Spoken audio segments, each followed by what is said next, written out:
छठवीं इंद्री क्या है? इसे कैसे जगाएं? हम सभी जानते हैं कि हमारे शरीर में 5 इंद्रियां होती हैं। आँख, कान, नाक, जीभ एवं त्वचा। ये इंद्रियां तो अपना कार्य करती हैं, लेकिन कभी कभी ऐसा होता है इनके अलावा हमारी छठी इंद्रिय भी कार्य करती है। छठी इंद्रिय से हमारा तात्पर्य है कि कभी कभी ऐसा होता है, भविष्य में होने वाली किसी घटना का हमें आभास हो जाता है।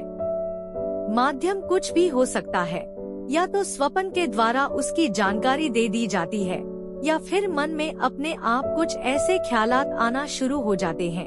इसे ही हम छठी इंद्रिय की संज्ञा दे सकते हैं। इंद्रिय शब्द से पता चलता है सभी जीवों के शरीर का नियंता सुरक्षाधारी इंद्र स्वामी कहा जाता है। वह जीव के शरीर की सुरक्षा के लिए 5 विशेष ज्ञानेंद्रियां आँख, नाक, कान, त्वचा, जीव के द्वारा तय करता है किस शरीर की आवश्यकता सुरक्षा के लिए क्या कार्य करना जरूरी है। यह अग्नि तत्व की प्रधानता से आँख, पृथ्वी तत्व गंध की प्रधानता से नाक, ध्वनि या वायु तत्व की प्रधानता से कान, अति निकट आने पर स्पर्श विवेक से और प्रिय का ज्ञान जीभ से तय करता है। यह 5 मुख्य इंद्रियां हैं।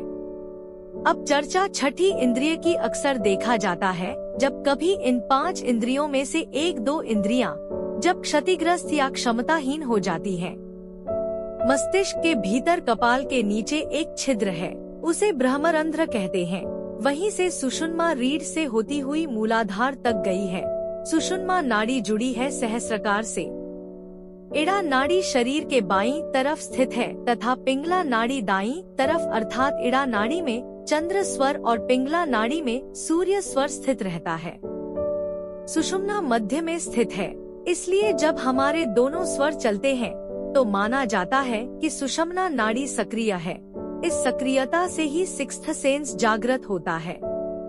इड़ा, पिंगला और सुषुम्ना के अलावा पूरे शरीर में हजारों नाड़ियां होती हैं। उक्त सभी नाड़ियों का शुद्धि और सशक्तिकरण सिर्फ प्राणायाम और आसनों से ही होता है। शुद्धि और सशक्तिकरण के बाद ही उक्त नाड़ियों की शक्ति को जागृत किया जा सकता है। छठी इंद्री को अंग्रेजी में सिक्स्थ सेंस कहते हैं। सिक्स्थ सेंस को जागृत करने के लिए योग में अनेक उपाय बताए गए हैं। इसे परामनोविज्ञान का विषय भी माना जाता है। असल में यह संवेदी बोध का मामला है। गहरे ध्यान प्रयोग से यह स्वत ही जागृत हो जाती है। कहते हैं कि 5 इंद्रियां होती है, नेत्र, नाक, जीभ, कान और यौन। इसी को दृष्टि, सुगंध, स्वाद, श्रवण और स्पर्श कहा जाता है। किंतु एक और छठी इंद्री भी होती है जो दिखाई नहीं देती, लेकिन उसका अस्तित्व महसूस होता है। वह मन का केंद्र बिंदु भी हो सकता है या भ्रिकुटी के मध्य स्थित आज्ञा चक्र, जहाँ सुषुम्ना नाड़ी स्थित है। सिक्स्थ सेंस के कई किस्से कहानियां किताबों में भरे पड़े हैं। इस ज्ञान पर कई तरह की फिल्में भी बन चुकी हैं और उपन्यासकारों ने इस पर उपन्यास भी लिखे हैं। प्राचीन काल या मध्यकाल में छठी इंद्री ज्ञान प्राप्त कई लोग हुआ करते थे, लेकिन आज कहीं भी दिखाई नहीं देते, तो उसके भी कई कारण हैं। मेस्मेरिज्म या हिप्नोटिज्म जैसी अनेक विद्याएं इस छठी इंद्री के जागृत होने का ही कमाल होता है। हम आपको बताना चाहते हैं कि छठी इंद्री क्या होती है और योग द्वारा इसकी शक्ति कैसे हासिल की जा सकती है, और यह भी कि जीवन में हम इसका इस्तेमाल किस तरह कर सकते हैं। व्यक्ति में भविष्य में झांकने की क्षमता का विकास होता है। अतीत में जाकर घटना की सच्चाई का पता लगाया जा सकता है। मीलों दूर बैठे व्यक्ति की बातें सुन सकते हैं। किसके मन में क्या विचार चल रहा है, इसका शब्दश पता लग जाता है। एक ही जगह बैठे हुए दुनिया की किसी भी जगह की जानकारी पल में ही हासिल की जा सकती है। छठी इंद्री प्राप्त व्यक्ति से कुछ भी छिपा नहीं रह सकता और इसकी क्षमताओं के विकास की संभावनाएं अनंत है। यह इंद्री सभी में सुप्तावस्था में होती है। भ्रिकुटी के मध्य निरंतर और नियमित ध्यान करते रहने से आज्ञाचक्र जागृत होने लगता है, जो हमारे सिक्स्थ सेंस को बढ़ाता है। योग में त्राटक और ध्यान की कई विधियां बताई गई हैं। उनमें से किसी भी एक को चुनकर आप इसका अभ्यास कर सकते हैं।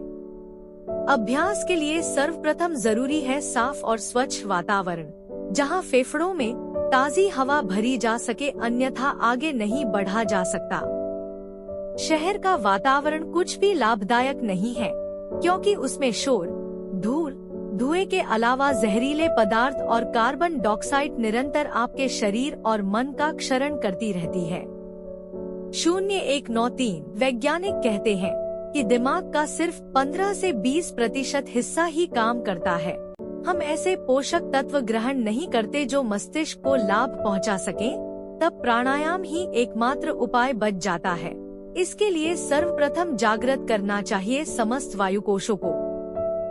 फेफड़ों और हृदय के करोड़ों वायुकोशों तक श्वास द्वारा हवा नहीं पहुंच पाने के कारण वे निढाल से ही पड़े रहते हैं, उनका कोई उपयोग नहीं हो पाता। उक्त वायुकोशों तक प्राणायाम द्वारा प्राणवायु मिलने से कोशिकाओं की रोगों से लड़ने की शक्ति बढ़ जाती है, नए रक्त का निर्माण होता है और सभी नाड़ियां हरकत में आने लगती हैं।